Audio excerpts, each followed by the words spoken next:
ఈ వీడియో చేయడం కొంచెం లేట్ అయింది, క్షమించాలి.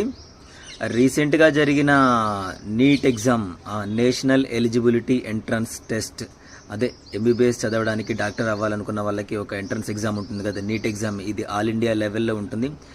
ఈ పేపరు కొంతమంది వ్యక్తులు అమ్ముకోవడం వల్ల పేపర్ లీక్ అయ్యి ఆ ఎగ్జామ్ రద్దు చేశారు. మళ్ళీ నెక్స్ట్ ఎగ్జామ్ ఎప్పుడు ఉంటుందని మీరు నన్ను అడిగితే అప్డేట్ చెప్తాను. ఇంకా డేట్ అయితే డిక్లేర్ అవ్వలేదు. ఇక్కడ నేను ఒక విషయం చెప్పాలనుకుంటున్నానండి. అసలు ఎగ్జామ్ పేపర్ లీక్ అయ్యేంత అసలు ఛాన్స్ ఎలా వచ్చింది? ఇది గవర్నమెంట్ తప్పిదం కూడా ఉంది ఇందులో. ఇది ఆల్ ఇండియా లెవెల్లో జరుగుతుంది. ఒక మెడికల్ ఎగ్జామ్ని ఇంకా జాగ్రత్తగా చూసుకోవాల్సిన బాధ్యత ప్రభుత్వానిదే.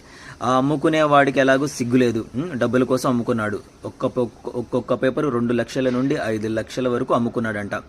సరే, అమ్ముకున్నాడు, బాగానే ఉంది. కొన్న వెధవలు స్టూడెంట్స్ ఎలా కొన్నారు? అలాంటి వాళ్ళు కొన్నాక ఇక డాక్టర్స్ ఎలా అవుతారు? అలా ఎన్నిసార్లు ఇంకా పేపర్స్ కొంటారు? వీళ్ళు కొన్నారు, సరే, స్టూడెంట్స్ కూడా తప్పులేదు.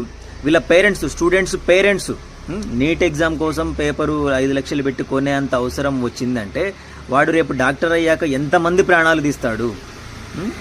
ఇలా పేపర్స్ కొనుక్కొని చదవకుండా మాస్ కాపీయింగ్ చేసి పాస్ అయినా సరే వాడు సమాజానికి ఉపయోగపడే డాక్టర్ అయితే అవ్వలేడు. చివరికి అలాంటి వాళ్ళ చేతుల్లో ప్రాణాలు తప్పకుండా పోతాయి. ఒక డాక్టర్ని నమ్మి మనం హాస్పిటల్కి వెళ్తున్నామంటే దాని అర్థం మన ప్రాణాలు కాపాడతాడని.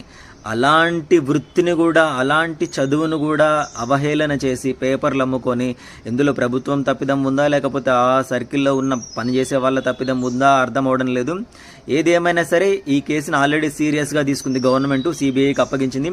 ఇందులో ఉన్న ఏ ఒక్కరిని, ఇందులో ఇన్వాల్వ్మెంట్ అయి ఉన్న ఏ ఒక్కరిని కూడా వదిలిపెట్టనని ఆల్రెడీ డిక్లేర్ చేసింది. చూద్దాం నెక్స్ట్ ఎగ్జామ్ ఎప్పుడు ఉంటుందో ఒకసారి చూద్దాం. అలాగే ఈ వీడియో చూస్తున్న వాళ్ళు ఎవరైనా నీట్కి సంబంధించిన పిల్లలు ఎవరైనా ఉంటే, మీ పేరెంట్స్ ఉన్నా సరే కామెంట్ చేయండి, చూద్దాం ఎంతమంది ఉన్నారో. నెక్స్ట్ అప్డేట్ ఎప్పుడు ఉంటుందో అప్పుడు ఖచ్చితంగా వీడియో చేసి పెడతా.